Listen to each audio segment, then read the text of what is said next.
All right, joining me now from American Truckers United is Shannon Everett. Been a guest on the show before, dealing with some of these issues at ATU Truckers on X or AmericanTruckers.com. So, Shannon, I'm bringing you on here. The last time we spoke, I know that you were kind of working on some political stuff, dealing with some of the issues that truckers are facing. But aside from that, this is an issue that Americans are facing now. We've had multiple deadly incidents in the last 12 months dealing with truckers that I think, quite frankly, I'll get your stance on this, but to me, quite frankly, seem like they didn't belong on the road, at least driving a big rig. And so you know all too well this process where foreigners basically to skip the line to get their license to drive these things, and they get out on the road without the proper training, and we've had multiple deadly incidents now. So, I mean, what do you make of the latest one where we have the full dash cam video where this guy just tries to do a U-turn in like the middle of a highway or something?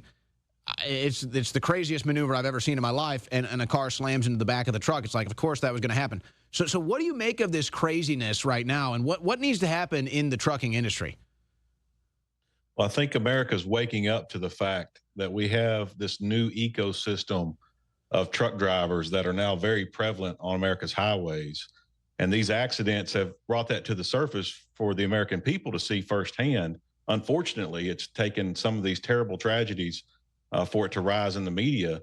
But we've started legislating for this stuff last year and asking for our legislators and our state agencies to get involved because our highways are no longer safe. This incident that just happened here in Florida is a perfect example of a driver that snuck across the border out of Mexico, went into the state of California, received an asylum request. They granted his asylum, and then he was able to take that asylum grant and go get an EAD card. He was then able to take the EAD card and get a full-term commercial driver's license from the state of Washington. He later turned that full-term CDL into a non-domicile CDL in California.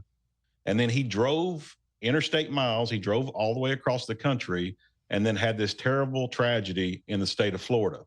And so what we're seeing is that these sanctuary states like Washington, like California, like Illinois, like New York, like Pennsylvania, they have, corrupted our CDL licensing system, and they have started issuing these non-domicile commercial driver's license. It has a specific name, and that is non-domicile commercial driver's license that they issue to non-citizens. But here's the kicker. They don't keep those guys in their states. They export them all across the country. And so California's not paying the price of their bad behavior. Illinois isn't paying the price of the bad behavior. Florida is. Arkansas is. Tennessee is. Texas. We had a big one here in Texas. Texas, that's right. That's right. And so we've really got to get a hold of these state agencies issuing these CDLs and the standards by which they're issuing them. A lot of people don't know that there's not a federal issuance of these commercial driver's license. Each one of them's done differently at the state. There's guidelines, but obviously you also have politics and you have ideologies. And so all of these states are doing it differently. At American Truckers United, we identified back early in the year that 10 specific states were taking part in a process that we call labor dumping. And that's where they're taking people from third world countries and they're bringing them into the United States and they're dumping them into specific areas. And why those specific areas matter is because those specific areas are the sanctuary states where the immigration judges will give them these motions of asylum. They'll grant their asylum request. And so they were able to get all of these immigrants in here. They were able to grant these asylum requests and then put them in commercial trucks. There's a lot of talk right now in the trucking industry that we have a parking problem. Well, if you bring in, our estimates are hundreds of thousands of people. If you bring in hundreds of thousands of non-citizens and you issue them EAD cards and non-domiciled CDLs, and then you put them out on the highways, they're living in these trucks. Most of the operators, the carriers that have been involved in the most recent accidents, when you go to their address, they're ghost addresses, they're virtual addresses. They don't have like a terminal like you would expect with the Texas trucking company, where if a guy has 50 trucks, he has a shop facility and maintenance and safety and dispatch. No, you pull up a guy, it'll say they have 200 trucks. It'll be an apartment address. And that's because not only are these non-citizen truck drivers, it's non-citizen dispatchers, it's non-citizen owners. And so, like was the case in Terrell, Texas, that where 5 people were killed just I think about 2 months ago. The owners, they still haven't tracked them down and arrested them. Appear to be from Russia. The address of the motor carrier for that accident came back to one of these virtual PO boxes, and then we had several drivers come forward as whistleblowers and talk about all of the egregious behaviors that the carrier was involved in when they were making all of the drivers run beyond their hours of service. And so it's complete lawlessness. Secretary Duffy has acknowledged that fact in several statements that he's made. You know, the trucking has turned into the Wild West. And so how did all of that happen? And politics got involved in trucking. You know, there was the Biden-Harris Trucking Action Plan of 2021 was their response to this supposed driver shortage. You know, like most other industries, whether it's H-1B or whether it's roofing or some of these other trades, everybody says there's a shortage of workers. Well, they've been selling that same philosophy for the trucking industry for the last 10 years. Well, the Biden-Harris administration bought onto that. And so they tried to help them fix that by allowing these non-domiciled CDLs to be issued. So this is a new phenomenon. This is not something that has been the standard operating procedure for the American trucking industry. And that's why we're getting all these daily blow-ups. We're getting all these daily surprises because we have a new ecosystem of truck drivers who are operating on these highways next to your family, next to my family, and it's not okay. And it doesn't need to be tolerated. We don't need 12-month investigations or 2-year investigations. We need something done right now to make our highways safe. And by the way, this video here, not a recent one, but this was one where this guy, I believe, killed the entire family that was in the car he ran into. Yeah, go ahead. That's a perfect example because most of the crashes, run that video again, most of the crashes that we're seeing are stalled traffic where the commercial motor vehicle hits the traffic at highway speeds. And so it's a complete blow up. And so why is that? How is that possible? Well, if you're not concerned with immigration law, if you're not concerned with safety and having a shop and all of those things, what makes you think these guys are following hours of service? Most of these guys are either completely exhausted, they're playing on their phones, there's just no regard whatsoever for highway safety, the same regard that our American truck drivers have for the American people. And so there is a different culture here with these drivers that we don't need to tolerate. Well, and I got a lot of follow-ups there. You just unpacked a lot. But I want to get back into the recent one, and I guess it ties into that video that we just saw there too, where this is kind of basic training stuff, as I understand it. Like, for example, I mean, even if you just get a basic driver's license, there's a part of that where they'll say, hey, they'll make sure you know, especially now with cell phones, it's like, hey, you travel, I forget the example they use, but you'll travel 300 feet in whatever small amount of time, like one look down at your cell phone, you can be in the back of a vehicle. So that's something they bring up. That's different when you're driving a car versus a truck where you're hauling weight and the brakes can't stop it like you can stop a car. So you might have a little room for error there if you're in your vehicle. You're in one of these big rigs, there's no room for error. The space is going to close fast and your brakes aren't going to stop it. And it's just like, that's a basic thing that they would know, especially if you've logged a bunch of hours on the road and maybe you've had some incidents like that. You kind of know, okay, this is how much I have time as far as braking is concerned. But that maneuver, this U-turn maneuver that this guy pulls, I mean, is this not basic stuff that they teach you in order to get your CDL? I mean, isn't that just like 101? You don't do that?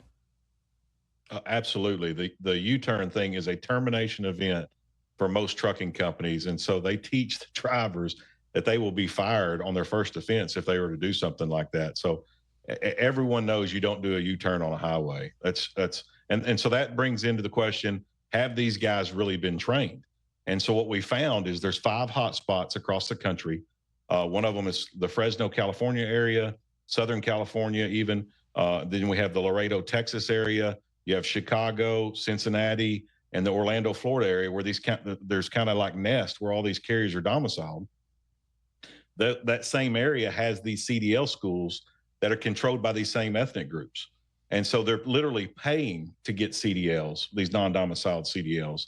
And so it's just the whole system's complete lawlessness. But so there is no training. These guys have no training. They have no oversight. They're being dispatched from overseas. And Duffy describes it best when he says it's the Wild West. Well, and I can't even imagine the logistical nightmare of this, where you've got, first of all, having people on the road that don't speak English. Right there, I can't even imagine, like, the eye rolling and the headaches. Then you have the people that are actually running the logistics of it, I guess in an apartment, not even in an actual trucking warehouse or something. And maybe they don't speak English. So you've got language barriers. You've got guys driving trucks that don't have proper training. They don't have the hours on the road. But I'm not really hearing about issues with deliveries or not getting out on time. Is it not making the news? I mean, are there logistical issues resulting from this aside from just these deadly crashes?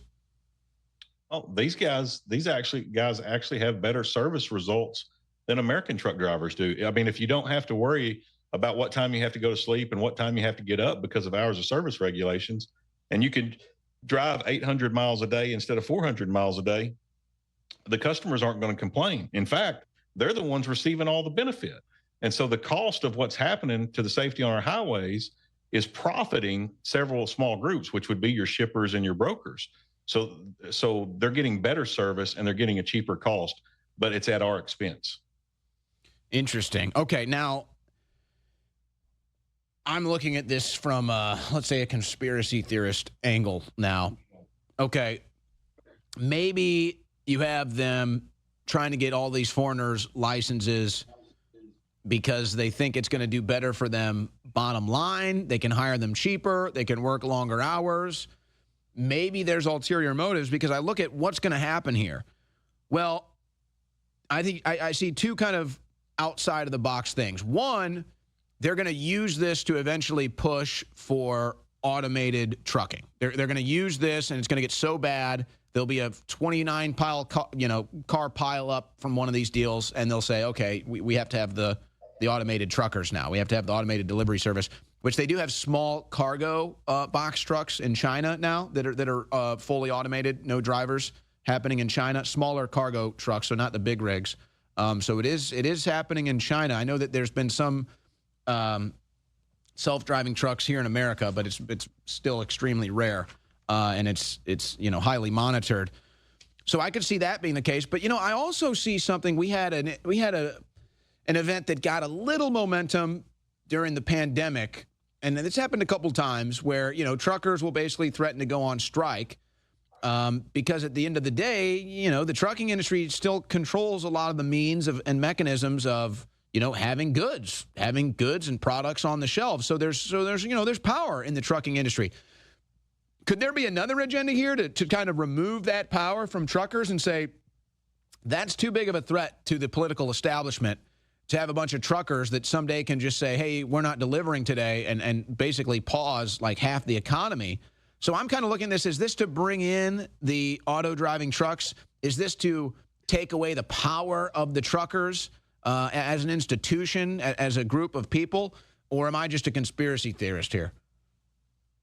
There's been a lot of talk about the autonomous truck switch. I do think, unfortunately, it is benefiting that conversation right now to the detriment of our American truck drivers. But when it comes to taking away the voice, we've had a lot of talk here in the last, I would say in the last 2 or 3 months, about there being another strike or there being another shutdown. And unfortunately, they've taken away that power, because it does not make sense, for economical sense, for the American truck driver to shut down when we estimate that there's hundreds of thousands of replacement truck drivers willing and ready to do the work. Just like it would make sense for a union to strike if all of their non-union workers were willing to continue working and they were able to break the picket lines. And so the American truck driver right now is really on the ropes with nowhere to go except out of business unless immediate action is taken to step in by the federal government. Shannon Everett, our guest here from American Truckers United. The one other angle to this story that I want to get info from you on, and I know we've talked about this before, but perhaps maybe you've gotten a little better understanding.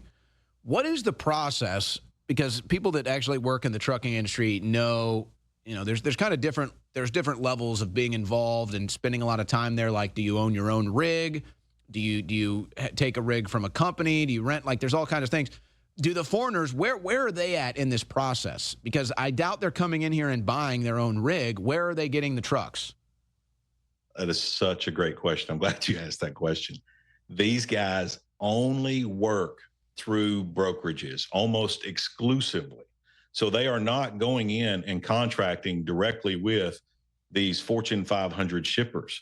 I'm not going to name any of them, but, the guys making shoes, the guys making cars, the guys making dog food, a guy that can't speak English that just snuck across the Mexican border and went in and got an EAD card and then started a trucking company is not walking into one of those companies.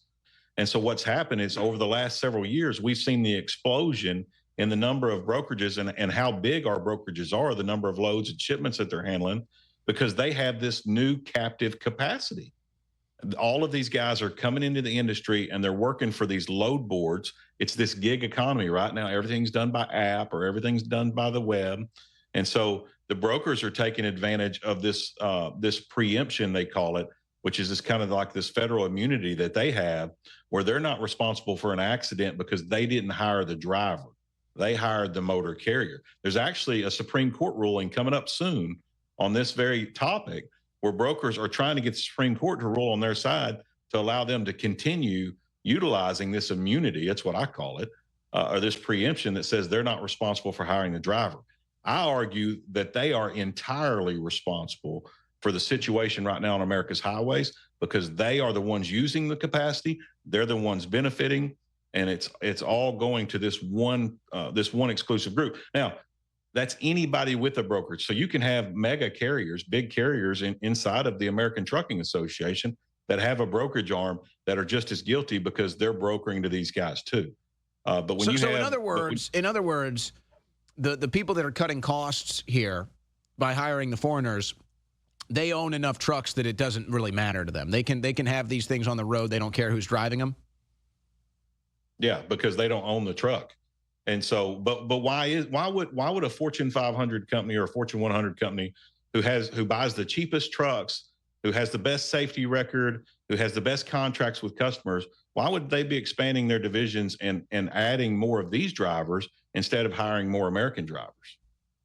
And it comes down to labor exploitation. Yeah. They're able to exploit the cost of labor by bringing in these people from third world countries. Yeah, and I'm curious, and this will be my final question. So if there's anything you want to add here in the final 4 minutes, feel free to tack it on after you answer this.